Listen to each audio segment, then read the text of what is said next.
Hello friends, welcome back to our channel. আমি সুপ্রীতি, আমি অনিন্দিতা। সুপ্রীতি মণ্ডল চ্যানেলে তোমাদেরকে আরো একবার ওয়েলকাম জানাই। তো তোমাদের সামনে ডেলি ব্লগ নিয়ে হাজির হয়ে গেছি। আজ সারাদিন আমরা দুই জায় মিলে কি করলাম তোমাদের সঙ্গে সব কিছু শেয়ার করব। তো বন্ধুরা দেখতে থাকো।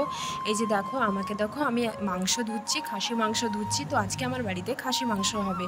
তো অনেক দিন ধরে খাসি মাংস হয়নি, তো আজকে সবার মন হলো যে খাসি মাংস খাবে। তো আমি তো খাসি মাংস খাই না, আমি মুরগি মাংস, আমার জন্য মুরগি মাংস এসছে আর বাড়ির সবার জন্য খাসি মাংস এসছে। আমি না খেলেও আমি ধুয়ে টুয়ে রান্না বান্না করে দিতে পারি, কিন্তু আমি খাই না। তো এক পাশে দেখো, আমি আলুগুলোকে ভেজে নিয়েছি আর মাংসগুলোকে ভালো করে জল দিয়ে ধুচ্ছি। না ধুলে তো বন্ধুরা খাসি মাংসে তো ছোট ছোট চুল থাকে আর একটু লালা লালা টাইপের থাকে, তো সেগুলো আমার বাড়িতে কেউ খায় না, নোংরা লাগে, কেউ খায় না। তো তার জন্য মাংসটাকে ফ্রেশ করে ভালো করে আমি ধুয়ে নিয়েছি। এবারে ধুয়ে নেওয়ার পর আমি কড়াইতে তেল গরম করতে ঢেলে দিয়েছি। দেখো পরিমাণ মতন তেল দিয়েছি, কোথায় বৃষ্টি জন্য আমি পরিমাণ মতন তেল দিয়ে দিয়েছি। তো তেলটাও গরম হয়ে এসছে, তাতে আমি কি করেছি, এলাচ, লবঙ্গ, গোলমরিচ সমস্ত কিছু দিয়ে দিয়েছি। এবার দেখো, আমি রসুনগুলো যে থেতো করে রেখেছিলাম, তো ফার্স্টে আমি রসুন দিয়ে দিয়েছি। তো সবার ফার্স্টে পেঁয়াজ দেয়, কিন্তু না, আমি এখানে রসুন দিয়েছি। কারণ না, রসুনটা ঠিক করে না মারলে রসুন গন্ধ করে, আর ওটা ভালো লাগে না মাংসে। তার জন্য আমি আগে রসুনটাকে ভালো করে মেরে নিয়েছি। তারপরে আমি দেখো কুচনো পেঁয়াজগুলোকে তেলে ছেড়ে দিচ্ছি। তো বন্ধুরা, মাংস যতটুকু, পেঁয়াজও ততটুকু নিবে। কারণ পেঁয়াজ যদি বেশি নিয়ে নাও তাহলে মাংসটা মিষ্টি হয়ে যাবে আর প্রচুর পরিমাণে গ্রেভি হয়ে যাবে, তো সেটা খেতে খুব একটা ভালো লাগবে না।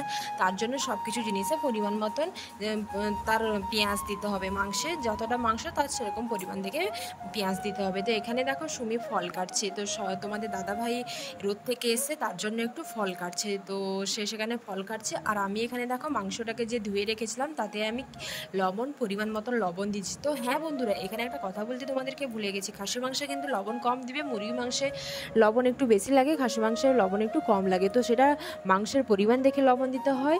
আর আমি হলুদ দিয়ে দিলাম, লবণ দিয়েছিলাম প্রথমে, তারপরে আমি হলুদ দিয়ে দিলাম, আর তারপরে আমি লঙ্কা গুঁড়ো দিয়ে দিলাম। এটা ম্যাগিনেট করার সময় আমি এগুলো দিচ্ছি। তো বন্ধুরা, তোমরা যখন খাসি মাংস রান্না করবে এরকম ম্যাগনেট করে রাখবে, তো মাংসটা খেতেও খুব টেস্টি হয় আর ভেতরে মশলাগুলোও বেশ ভালো করে ঢুকে যায়। তো আমি লবণ, লঙ্কা, হলুদ দিয়ে দিয়েছি। এবার আমি জিরে গুঁড়ো বাড়িতে তৈরি করা জিরে গুঁড়ো, দোকানের নয়, বাড়িতে আমি তৈরি করেছি সেই জিরে গুঁড়ো আমি এবার দিয়ে দিয়েছি বন্ধুরা। আর দিয়েছি গরম মশলা গুঁড়ো, মানে এলাচ, লবঙ্গ, গোলমরিচ সমস্ত কিছু ঘরেই গুঁড়া করেছি, আর সেই গুঁড়াও দিয়েছি। সেই গুঁড়াটাই এত সুন্দর টেস্ট হয় তোমরা বন্ধুরা ভাবতেই পারবে না। আর তারপরে দিয়েছি আদা বাটা আর পরিমাণ মতন একটু তেল দিয়েছি। দিয়ে তাকে আমি ভালো করে ওপর নিচ করে ম্যাগনেট করে দিচ্ছি, যাতে সব কিছু মশলা মাংসের ভেতরে ভালো করে ঢুকে যায়। আর সব থেকে বড় জিনিস হচ্ছে লবণ যদি মাংসে না ঢুকে তাহলে সেটা খেতেও খুব ভালো লাগে না, বেকার হয়ে যায় তরকারিটা। তো আমি সেই জন্য ভালো করে ম্যাগনেট করে নিয়েছি। তো ম্যাগনেট করে কিছুক্ষণ রেখে দিয়েছি। আর এখানে তোমাদেরকে আরেকবার সুমির কাছে নিয়ে এসেছি, সে ফল কাটছে। তো তখন ফল কাটা সবে শুরু হয়েছিল, তো তরমুজ কাটা হয়েছিল না, এবার সে তরমুজ কেটে ফেলেছে। তো দুটো প্লেট বন্ধুরা, তোমরা নিশ্চয়ই ভাবছো যে দুটো প্লেট কার দাদাভাই? হ্যাঁ, তোমাদের দুজন দাদাভাই, তারা রোদে কাজ করতে গেছিলো, তো রোদ থেকে এসছে, এখন তো ভীষণ গরম, তাই একটু ফল খেলে শরীরে এনার্জি বাড়বে। আর এখানে আমি দেখো রান্নাও বসিয়ে দিয়েছি। তো সেখানে মাংস ম্যাগনেট করে রেখেছিলাম, তারপরে তাকে প্রেশারে আমি সিটি মেরে নিয়েছি। আর এখানে পেঁয়াজ, রসুন ভালো করে ছিঁড়ে গেছে। তারপরে আমি কি করেছি না, টমেটো দিয়ে দিয়েছি, কারণ টমেটোটা তো গলতে হবে, টমেটো না গললে তরকারিতে ভেসে থাকবে আর সেটা খেতেও খুব একটা ভালো লাগবে না। তো এবার দেখো পরিমাণ মতন আমি মশলাতে হলুদও দিয়ে দিচ্ছি, কারণ হলুদ গুঁড়ো বেশি দেওয়া যাবে না, যেহেতু আমি মাংসে দেওয়া আছে, তো তাই মশলায় পরিমাণ মতন হলুদ দিয়েছি। এবার আমি পরিমাণ মতন লঙ্কা গুঁড়োও দিয়ে দিব। তো তার আগে বন্ধুরা আমি আদা বাটা দিয়ে দিচ্ছি, কারণ আদা বাটাটা না দিলে আদার গন্ধ থেকে যাবে, আদাটা ঠিক করে আর মারাও হবে না।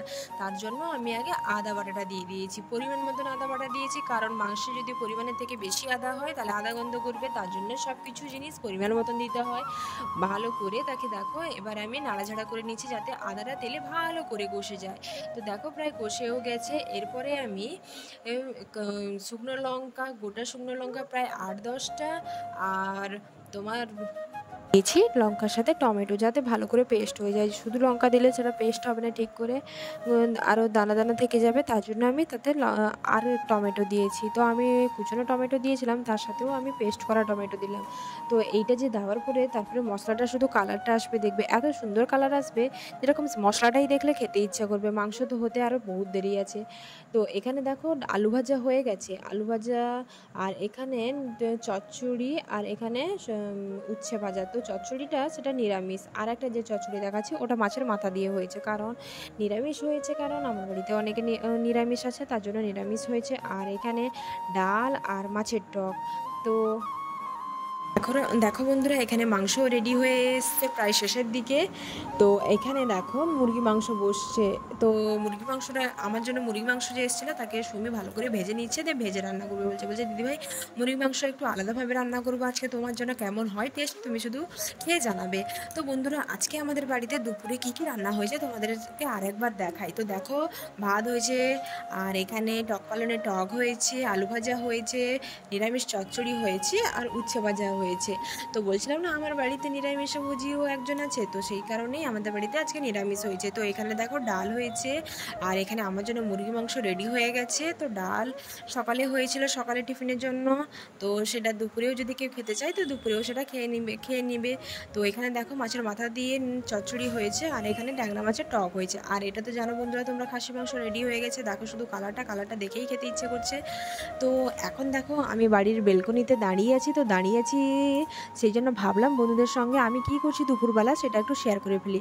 তো দেখো দুপুরবেলা কেউ নেই বাড়ির সামনে, শুধু রাস্তায় কটা গাড়ি চলাচল করছে, আর আমার বাড়ির সবাই ঘুমিয়েও গেছে। তো সুমিও ঘুমিয়ে গেছে, তাই আমি একা বসে আছি। এই যে দেখো সুমিও উঠে এসছে, ঘুম থেকে উঠে এসছে। তো উঠে আসার পর আমি তার মুখের অবস্থা কেমন হয়েছে সেটা বন্ধুদেরকে তোমাদেরকে ক্যামেরায় দেখাবো বলেই আমি ভিডিওটা করছি। তো তার মুখ দেখো এখন ঘুম এসে টলমলো করছে, মনে হচ্ছে আর একটু ঘুম হলে তার ভালো হতো। তো আমি দেখো দুপুরে যে আমাদের ঘরে খাওয়া দাওয়া হয়েছিল, তো প্রচুর রোদ আর ভীষণ থালা বাসন বেরিয়েছিল, যে ট্যাপে ধুতে খুব অসুবিধা হবে, তার জন্যই আমি একটা বড় গামলায় করে সব থালা বাসন ঢুকিয়ে দিয়েছিলাম। তো ভেবেছিলাম রোদ গড়লে তখন থালা বাসন ধুবো। তো এত দুপুরে ঘাটে চড়া রোদ, ততক্ষণে আমি মাথা ঘুরে হয়তো পুকুরেই পড়ে যাবো, থালা বাসন ধুতে গিয়ে পুকুরেই পড়ে গেছি। তার জন্য আমি ভাবলাম যে থালা বাসন এখন গুছিয়ে রেখে দেবো, বিকেলবেলা ধুবো। তো এই যে দেখো তোমরা পরিবেশ দেখেই বুঝতে পারছো যে সন্ধ্যা প্রায় হয়ে এসছে। তো আমি থালা বাসন ধুতে বসছি। পুকুরটাও দেখো বেশ বড়, কিন্তু বড় হলে কি হবে, পুকুরে সব কচুরিপানা ভর্তি হয়ে গেছে, তার জন্য একটু অসুবিধা হয় পুকুরে থালা বাসন ধুতে। তো করার কি আছে, ধুতে তো হবে। তো এই যে দেখো সুমিকে দেখো প্রায় সন্ধ্যা হয়ে এসছে, তবুও তার খাওয়ার রুটিনটা দেখো। সন্ধ্যার একটু আগে তালের শ্বাস খাচ্ছে। সে তো তালের শ্বাস খেতে ভীষণ পছন্দ করে, তো তালের শ্বাস তার ফেভারিট। তো সে অনেকদিন ধরে তালের শ্বাস খাবে বলছিল, তো তার বাবা এসে মানে মেসোমশাই এসে তালের শ্বাস দিয়ে গেছেন। তো সে তালের শ্বাস বসে খাচ্ছে দেখো বেলকনিতে। আর সন্ধ্যাও হয়ে গেছে, সে সন্ধ্যা দিচ্ছে। তো বন্ধুরা, আজকের ব্লগটা, আমাদের ডেলি ব্লগটা কেমন লাগলো তোমরা অবশ্যই কমেন্ট করে জানাবে। আমরা দুজনে মিলে সারাদিন কী কী করলাম তোমাদের কাছে সব কিছুই তুলে ধরলাম। তো বন্ধুরা সবাই ভালো থেকো, সুস্থ থেকো, আবার দেখা হবে নেক্সট ব্লগে। এখনকার মতন এখানেই টাটা।